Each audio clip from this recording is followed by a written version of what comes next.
Hi, my name is Hannah, and And we're we're going to teach you about about tornadoes! What are they? A tornado is a swirling funnel of wind. These very strong windstorms come down from the clouds. How do they happen? Warm air and cold air mix together.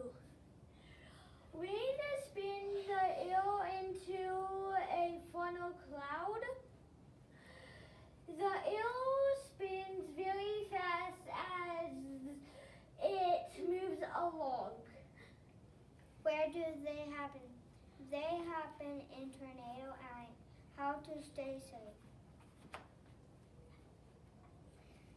With a tornado warning, go to a basement. Go to a windowless room. Outside the ditch. And this is our painting that we made. It's before and after. So this is the good side. There's a house, a tree, two houses together, and there's lovely birds. And there's a sun. And some clouds. And this is when the tornado striked.